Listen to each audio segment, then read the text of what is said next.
Hello, everybody. Welcome back to the Som TV podcast. My name is Jason Wise. It is with an immense pleasure that today's episode is about the season finale of Verticals, this show that it's kind of like our baby on Som TV, this show that gives us a glimpse and a look into the stories and sometimes generations of individual families and people and wineries. And the season finale is about a woman named Tara Gomez, somebody I met about a year and a half ago, and her story absolutely blew me away. But the thing that's most important about her story is that as a winemaker, she is incredibly talented. I feel so fortunate to be able to tell a tiny bit of her story at the very beginning of what is going to be an incredible career in wine and food and so many other things. I have on the show right now Tara Gomez from Kita Wines and Camins to Dreams, and Elaine Chukan Brown, who is the de facto narrator of the episode and is just, she's a force to be reckoned with. And I hope that she continues that on this show. Ladies, it is really an honor to do this. How you doing? Yes, good. Thank you so much. Yes, thank you for having us on. Yeah. Tara, I want to say, in making a lot of these different episodes, I've had a chance to work with some pretty incredible people, Kathy Corison and Rodolphe Peters over in Champaign. And we have something coming with the Rothschilds and all these things. I think my entire team, and I say this with no hyperbole, my entire team, it's tough to pick a favorite, but our favorite one to make. This was such an incredible, when we do these verticals, and I know that the audience listening, I'm sure the audience listening is aware of the series. When we do these, we sort of come out of them with a completely different understanding of people that we thought we knew. And in the case of you and Maria, I feel like I had no idea anything about both of you before we started doing this. And now we've kind of come out of this and now we're all friends. It is a very transformative episode for me. And I think you also, the amount of access that you had to grant us as filmmakers was a lot. And I guess one thing I want to ask you before we get into your story and all this, what was it like having a crew, tell your story for the first time? Because I don't think you've ever allowed anything like that to happen. And what was it like for your father? Yeah, no, I mean, and especially too to have Elaine narrate it. It was. I mean, I saw the final edits of it, and it was just beautiful, beautifully said. Thank you. And well put together. I'm really happy with it. I'm excited for its release. Thank you. I appreciate that. Was it scary to do this at first? Because I'm curious because this one was pretty. We filmed for quite a long time for this episode. It almost took 9 months to film this thing? Yeah, I mean, I'm not going to lie. It was a little scary because, I've never really opened my doors up like I did with you guys. And so it was, and I just kind of just let it flow naturally and just kind of went with the flow. So I think that kind of helped a little bit more with everything and trying to just open up. Yeah. A lot of people ask me often, and this is part of the reason I called Elaine and I said, I can't make this without you. Elaine happens to be native, but she also happens to be one of the brightest voices in wine and one of the more compassionate people I've ever worked with that understands. I agree. Understands what people put into this from outside of a grape standpoint. And so people often ask me, how do you get access or whatever? And I think there's no answer to that question. I was just on a podcast yesterday where I was asked this exact question. And the answer is you have to trust them and then hope to God they're going to trust you back. And I think when people see this episode, they're going to understand that happened in this. I mean, there's a very emotional thing that happens in this Verticals. It's very different than a lot of the other episodes. So I just wanted to ask you what the experience was like. I didn't mean to put you on the spot, but for me, this was such a cool experience to do this with you and your dad. It was cool. It was emotional and raw, and it just real. And with Elaine really helping to narrate it put all the pieces together, and it flowed beautifully. So, yes, so excited. Yeah, I should also mention you and your wife were on a blind tasting sessions on Som TV, so a lot of people have already seen you. And then Elaine is on a Drink a Bottle episode with Kelly White that is probably our favorite one. Somehow she beat out Joel McHale and Kyle MacLachlan for we the just title. had so much fun doing it, though. Kelly and I, we were just like, let's just be real. Half of which for us is being goofy, so it was fun. No, it was great. That's why that series is so fun to do with friends. So Elaine, what were your thoughts when I called you and said I wanted to do this about Tara and about Kita and about, we had a pretty great conversation. It solidified why it had to be made. But what were your thoughts when I first asked you to be a part of this? Well, to be honest, I was skeptical, not of you or Som TV exactly, but just there's so much misrepresentation of Indigenous peoples and the reality of Indigenous life, especially in the United States.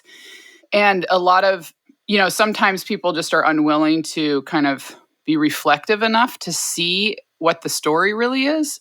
And then other times, even really well-meaning people just can't understand well enough aspects of the story that are very specific to Indigenous experience, And, I admire and appreciate Tara so much and her work. And so the truth is, I felt protective of both of us initially. And, because for a story like this to work and be worth doing, it has to be almost perfectly done, because there's very little public understanding about what it means to be Indigenous in the United States. And so this is only worth doing if it's going to respect Tara's story and the story of her tribe and her family and to really give, that care. And so, I spent a lot of time just getting you to talk to me first. I was like, okay, well, tell me where you're, I basically interviewed you before I agreed, I remember. And, it's, I learned so much in that process, not just, it's interesting because there's so many things at play here. There's there's a sensitivity and a respect and a number of things like that. But then there's also the weaving it without making that the only topic, because the other thing too is Tara makes incredibly delicious wine. I mean, the part of the thing that I loved about doing this was you have this story, and it is one of the most incredible stories I've ever been able to be a part. It's only a portion of your story, but if you were to take your wine and nobody knew that story, they would still sit down and go, holy crap, this is phenomenal wine. I mean, that is what made my job so, I don't know if easy is the right word, but exciting for this one, because the wine it's so exponentially enhanced by your story. But the crazy thing is, I'm not sure which one is enhanced more, the wine from your story or story from the wine. And that's why it was a perfect candidate for this series. And yeah, Elaine, I'm not going to lie to you. I was very nervous about that first conversation I had with you. Well, that's good though. It means you were paying attention. You've understood it's important to do this right. I'm nervous right now. And thank you, Elaine, for really helping to protect me and make sure that everything, was documented properly and everything. Because I know you really did spend a lot of time reviewing everything and going through all the edits and everything. So truly appreciate you for that. Yeah, and Rachel her too. daughter Rachel, wow. Who is a filmmaker. So it was really, we were very lucky to have, listeners have to understand when we do these episodes, there are some that come together quick. There are some that take a long time. And then there are others that require a lot of nuance that sometimes they're for issues like this, but most of the time they just require pacing.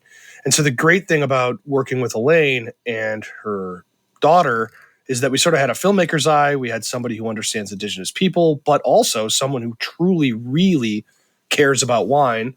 And, it's moving into the future.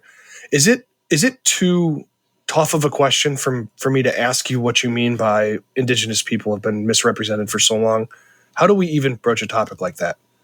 In the U.S., the really big thing is that the first peoples of the continent are what we mean by Indigenous peoples, right? And so, the United States is a country that was founded by people from elsewhere coming here and creating a new government and then expanding across a lot of the continent, right?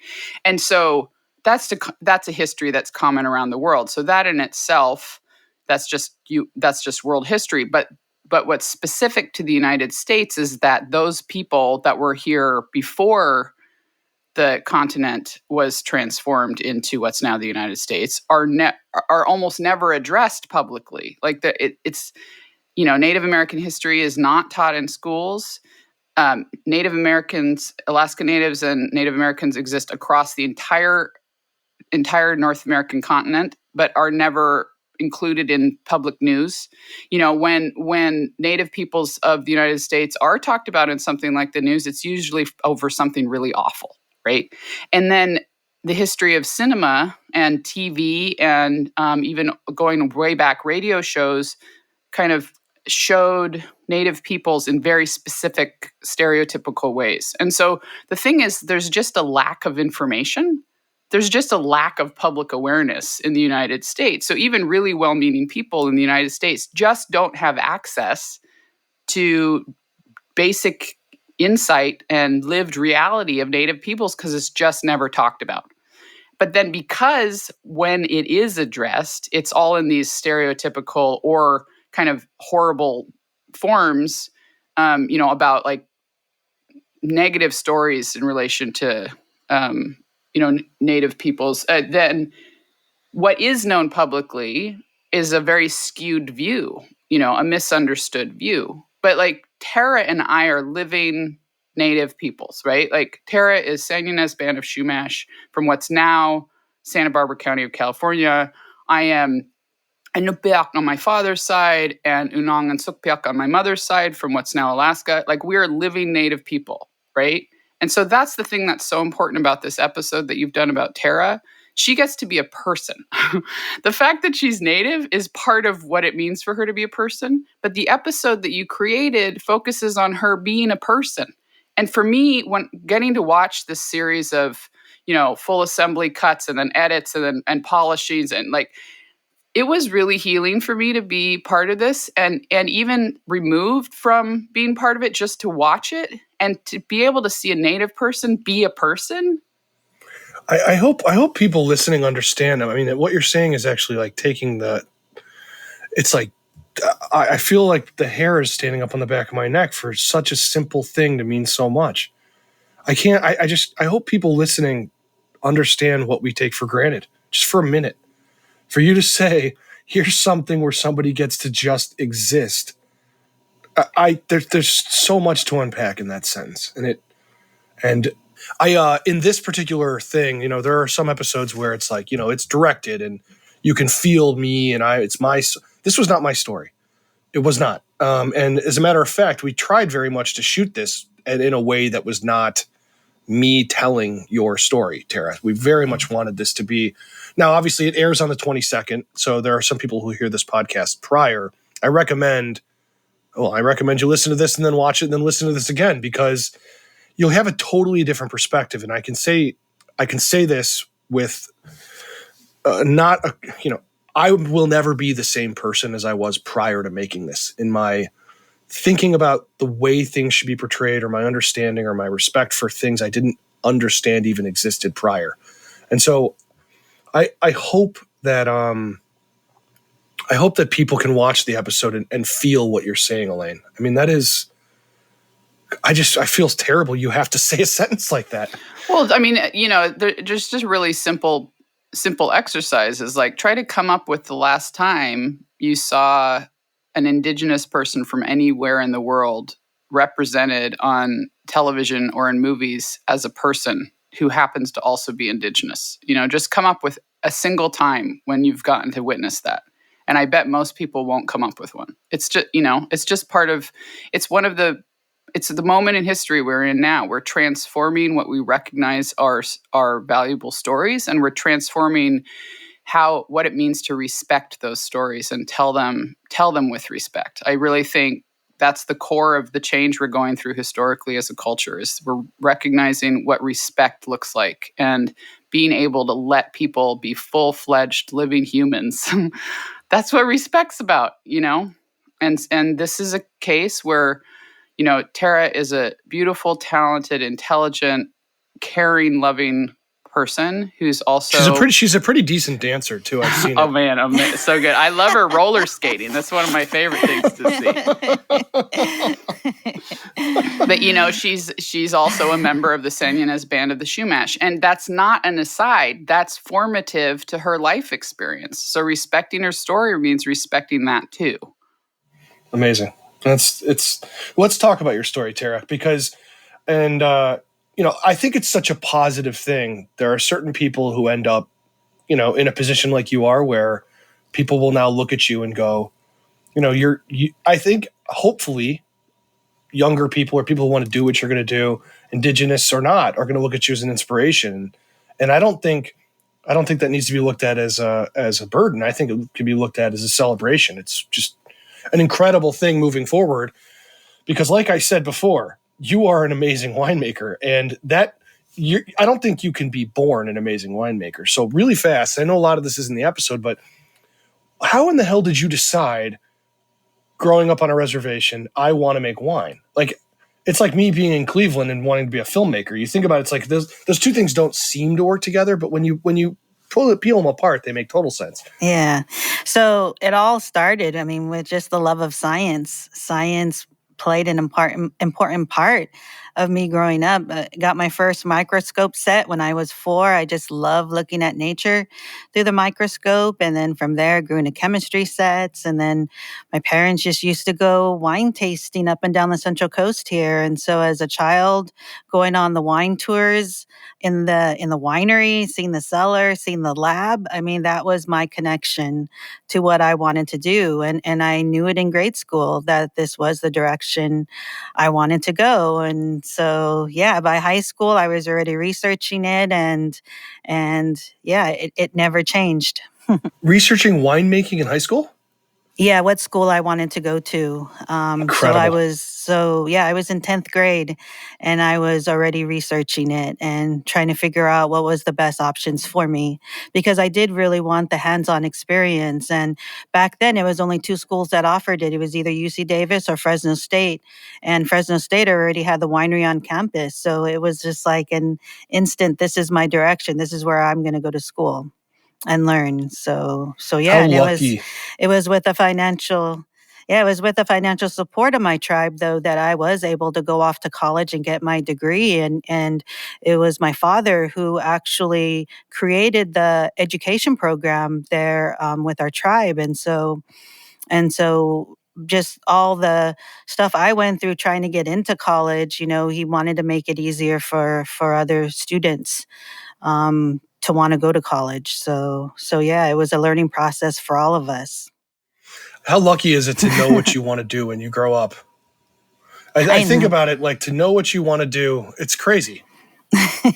Yeah, it was either a marine biologist or chemist and or winemaking. And so when I was looking for pictures for this episode, I came across some old yearbooks from grade school that I actually, in my bio, that's what I wrote. That's what I wanted to be when I grew up. So yeah, it's super cool to come back and see it. Yeah. So good. The area you grew up, you could have been either one, a marine biologist or a winemaker, and it would have made total sense, because it's just such an incredible, you're surrounded by both of those from a climate standpoint and nature standpoint. Yeah. Yeah. You live in a very beautiful place. It's really, really tremendous. Yes, I'm very fortunate. Yes, I love it. I just love being out in nature. And that's like my connection to the vineyard, is just because I love being outdoors. I never really saw myself, sitting at a desk all day and just, doing paperwork. I see myself out more and being out with nature and connecting with it. And so, yeah, this winemaking and vineyard, it's all a part of me. One of the things that I loved about the episode was to be able to meet your dad. Yes.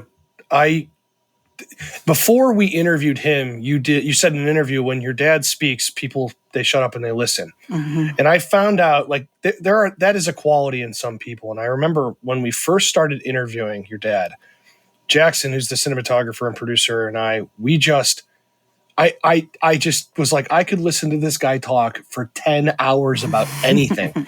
But he told us a story about how when he was in military service that he got based in Chinon in the Loire Valley. And so he started drinking wine and learning about it and understanding. And I mean, when you peel apart somebody's life history and you start looking at it sidelong, and to think that your dad ended up avoiding going to Vietnam and ends up in one of the great wine regions of the world, and then ends up taking you to tasting rooms, it's almost like you can't make this stuff up. It's crazy. Yeah. No, it's totally, I think it's just stories like that are what lead people to believe in things like fate, or like it was all planned. Because looking backwards, it seems like it was, Right. Yeah, it's just sort of a perfect story. It really is. And so let's talk about the kind of what your philosophy on winemaking is. Why do you make what you make? Because look, I'm always shocked when I have a good wine. When there is a good wine, I don't mean I was shocked because of you or anything. Anytime I taste a wine that's really good, I'm always like, and I was really taken aback by how good Kita is. And then I think, how tremendous Camins to Dreams is. And that is obviously you and your wife, and you can smell both of your personalities in that wine. I mean, it's like got such great things to it. But let's start with Kita. Everything to me begins in the vineyard. Winemaking takes part in the vineyard. And I think that's why the vineyard is so important, because it helps shape, the wines the grapes and what's to become of the wines. And so minimal intervention, really just trying to find that balance. I use balance in everything. And, just growing up, like balance was a part of our everyday life. And so, taking that into winemaking and finding the balance out in the vineyard, the balance in the wines. That's what I work towards in making this style of wines. And it's a mix of old world plus new world winemaking. And with all the travels that I've done, to Europe, traveling throughout Europe and just really learning about each variety, the history, the culture, the old world winemaking. To me, to learn all about that and then come back here to Santa Barbara County and try and create something from everything that I've learned, and to turn it into something that, me and Mireia are making together. I mean, it's amazing to be able to do that and to share everything that we've learned and be able to share it in wine. Yeah, that's our passion, and that's what we do every day, day in and day out. I mean, even when we're not working, it's always revolves around wine, to some degree, and so yeah, it becomes a part of you. I don't know how else to explain it. And it shows. No, it shows. And when I do want to tell people listening, the wines, we'll talk about Camins to Dreams next, because you obviously started that project for a reason, and I want to know what you wanted to do different or what you wanted to make with that wine. But before I do that, I do want to tell everybody there's not a lot of this wine, and so you should get it before it's gone. And she'll make more. Don't get me wrong, but where can they find your Camins to Dreams? Do you can they order it? Where can you plug this? So directly online through our website, caminstodreams.com. And then it's throughout California, Amy Atwood Selections. That's our distributor that we're working with. So she's working on her team are on the wholesale segment, and Mireia and I just DTC, direct to consumer. So, and then we're also distributed, trying to move into other states. So Wine for the World is who we're working with in New Jersey and New York. And we're in Washington and moving into some other states as well. I want you to know, though, I've got some people in Canada that are begging me to talk you into sending it up there, too. I know. That's what we're trying to. I'm sure that's easy. We're trying to figure that portion of it out because yes, Elaine, we have a lot of people who have reached out to us and asking us about Canada, and I believe we're in talks with someone who could help possibly bring the wine in. So cross our fingers. Yeah. There's this. Everybody listening should order a few bottles of this wine because it is absolutely tremendous. It really, really, really is. But let's talk about Camins to Dreams. So Camins to Dreams, you're making Kita, and you have, I'm assuming, some other side projects and things. But you made a decision to make wine with your wife, who is from Catalan area of Spain. Mm-hmm. Yes. What was the impetus? What is different about that wine, and what did you want? What did you want to control that you couldn't do otherwise? Well, I feel like there's definitely more freedom with that, meaning we're able to go something natural, which is what I always wanted to do.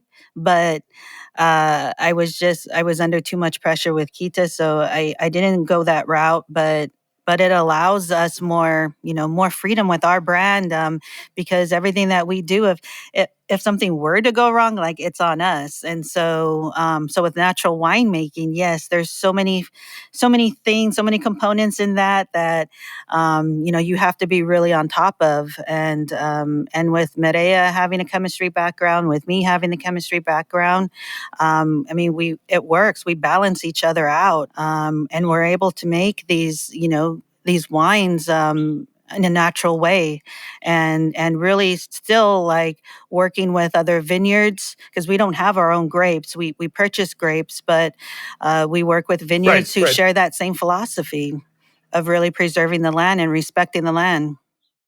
Yeah, I think from my perspective, I think the term natural wine is always the most maligned thing in wine. Nobody knows what it means.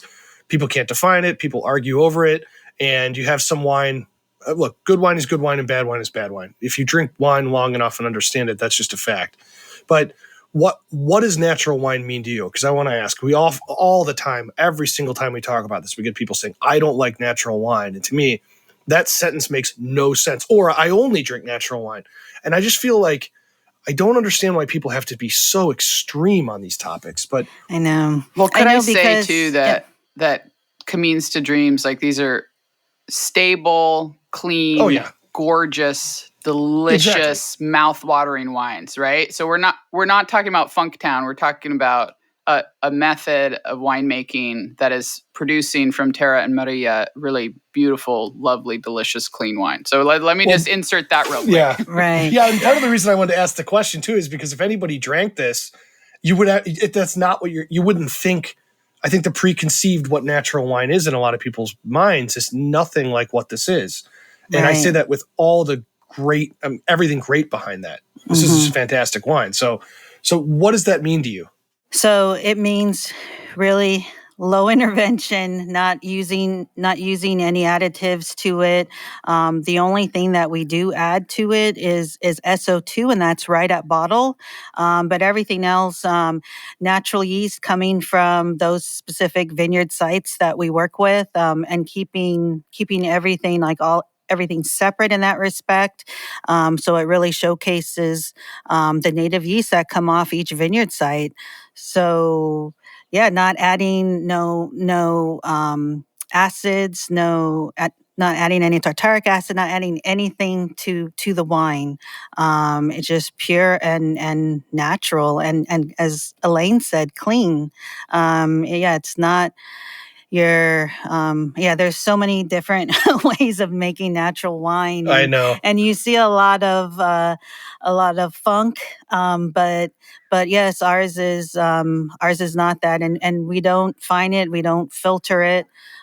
So what we do is we clean rack everything off, and that's what prevents all of that, kind of cloudiness and residual from not having that and just having it very clean. How hard is it to start a new wine label? I mean, this is something we get into very a little hard. bit in the episode, but yeah, tell me what's so hard about it. What? Just everything about it. I mean, I know a lot of people that want to start a wine label. So we literally started it with only 2 barrels. I mean, you can never prepare yourself for an opportunity that comes up to you, because you never know when it will come up. And it did for us in 2017. And like Mireille and I were back and forth with it. I mean, it's always been a dream for both of us to have our own winery. But for it to happen in 2017, yeah, we weren't ready for it. But the opportunity came up and I was all for it. And I just kept pushing and pushing and pushing. Like, I don't care if we only have 2 barrels in our winery and no equipment and no nothing. Like this is how we start. But by the time we started and we released, like, we were literally only open for 8 months, our tasting room, when we had to shut down because of the pandemic. So yeah, that was really tough.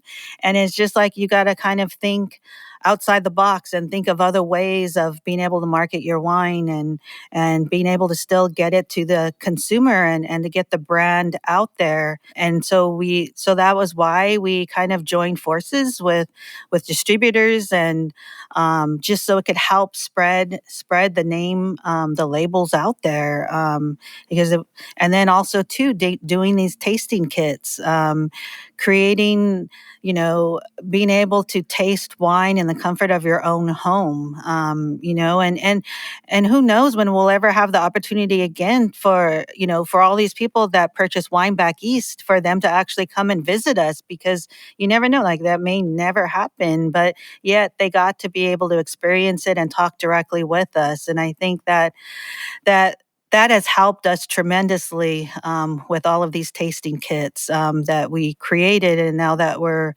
tasting with everyone from around the whole United States. So it's just a lot of thinking, kind of like outside the box, on how you could market it, and how you can make it work for you. Yeah, I think that's a theme. That's a theme with winemakers. You don't really have the ability to just go, "Oh, I quit." You have to put your head down and figure it out, and right, whether it's a hurricane or a pandemic or. All right, so Elaine, back on the topic of Indigenous peoples. How should people approach this subject moving forward? And I know this is a big question I'm asking you, but how should people try to think about this? I guess, it's going to be an ongoing thing for eternity. It's never going to be like, "Ooh, we reached a point where now it's fine, everything's fine." How should people think about this moving forward? I think this is going to sound really basic, but the really big thing is to be willing to listen.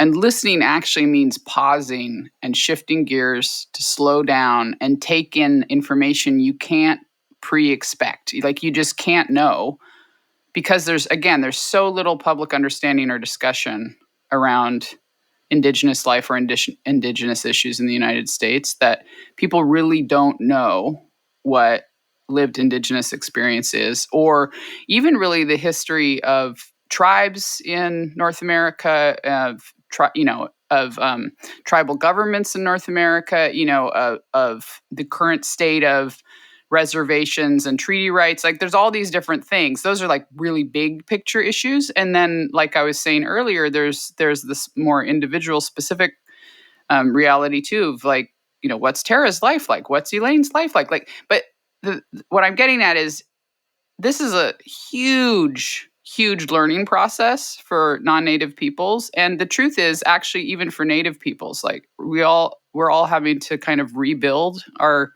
heritage and our histories. And some of us do that very intentionally with each other. But the point is, we have to start by being willing to slow down, shift gears, and listen in order to learn things we literally do not know yet. And our culture kind of discourages that, right? Our culture is all about, like, oh my God, hurry up. If you're busy, you're important. Prove you're important by doing lots of things and producing all the time, right? But I'm saying, make some space to slow down and listen. And, Jason, I was willing to work on this with you and Nadine and your whole team. First of all, because I really care about Tara and how she's presented, but also because I realized when you called to ask if I'd do this with you, and I switched gears and I was like, well, is he going to let me interview him? And first of all, you did, and then when I had feedback, you were willing to listen. And like, that is the first most important step. You have to be willing to listen. And the second thing too is, like, part of respecting each other and listening means believing the other person, trusting and believing the other person. And And so if an Indigenous person shares personal experience, that's about us believing what they're sharing with us. And if they express need, we don't need to understand where the need comes from. We just need to know they need it and then ask, can we help? The understanding comes slowly over time. The learning comes slowly over time. So we have to just be willing to learn over time, respond to need when we hear it, and listen. It's a little bit of an esoteric answer, but it's just a human answer. We just need to care about each other, respect, and listen. Yeah, it was pretty apparent when I started filming with Tara that she has a pretty hilarious sense of humor. And I don't think it took about 2 seconds for her and I to realize we have a very similar sense of humor. And I just remember us being off to the races as friends. I don't really remember. I don't remember it being difficult, but I will say something that you said is very important, to think about what people's lives are like, what they do. And in the case of Tara, outside of being vastly smarter than I am, it's not much different. It's not. She loves the person she's married to. She works her ass off, which is something that I, for better or worse, can say that I try to do as well. But I think that there's a lot more in common than people realize, and probably with all people, this is the case. That's the thing. If we're just willing to be open to each other, we're going to find so many connection points. And then the places where we're different can be fascinating instead of alienating, Yeah. I can't thank you ladies enough for doing this and being on here. And I really do want the audience to understand that Tara's Communes to Dreams is freaking delicious. It really is. You need to order it because we're going to try to let the world know it exists. And I'm hoping it sells out completely for Tara's sake. But also, this story is wonderful, but the wine itself is wonderful no matter what. It is just great. So I gotta say, I'm a big fan of Kita as well. Kita's great too. Yeah, absolutely. I especially the Rhone wines that Tara's making with Kita just are super delicious and really refreshing. I want you to make more rosé, Tara. I'm a big rosé lover. I love rosé. I just really deeply do. Kita's rosé is fantastic. So. You got it. Also, wait, hold on. Plug your sparkling wine that you're doing. Yeah, I was just drinking it this morning. It is so good. You guys, I can't express how good this is. Sparkling Roussanne. Yeah, it was through my travels to this region in France called Saint-Péray, Northern Rhone, actually, of France. And so they make sparkling Marsanne, sparkling Roussannes, and that's what kind of led me in the direction of creating the White Rhone blend first, which is under the label of Kita's Taya White Rhone blend. And so then from there, it was just like, okay, I want to make a 100% sparkling wine. Like, what variety do I pick? And so I ended up going with Roussanne. And there's only a handful of those 100% Roussannes like made in the world. And so, yeah, we're one of them now. And I love Roussanne too. When it's good, it's so dang good. And this one has look, it sat on the lees for a very long time. I think whenever I look at winemakers' passion projects, like 4 years on the lees, this is such a passion project. And I look at this and I'm like, you have to be crazy because it's not like you're going to sell these for $500 a bottle. Right. So, but when I tasted it, there is acid in this wine that has no business being in this wine. The acid, and because sometimes in the wrong hands, that grape can be a little flabby. It can be a little of a certain thing. This is not like that at all. No, but that's one of the gifts of San Ynez Valley. It likes to keep natural acid in the grapes, so it lends itself to unusual projects like sparkling Roussanne, where you have to have good acidity, but that means you have to be growing it in the perfect location. Mm-hmm. Right. This wine is great. This wine is truly, I really mean it. It is fantastic. Sorry, I had to get off on a tangent there. It is... Yeah, that's our 2016 Shukshtai, which translates to "It's Bright" in our native Somali language, and represents the fourth natural element of the sun. And so, yeah, it's this makes me happy. I love that wine geeks now have to study the native Somali language and Saint-Péray and France This bottle is a test. It's a test in a bottle. I love it. Yes. So KitaWines.com. And then that's our website. And yes, come look us up as well. KitaWines.com and CaminsToDreams.com. All of these wines are criminally underpriced, so jump on them now before that changes. Remember, Verticals airs the 22nd. It may already be up by the time you're listening to this. All right, ladies, thank you so much. I appreciate it. Thank you. Thanks so much. Jason. Thank you. Thank you, Elaine.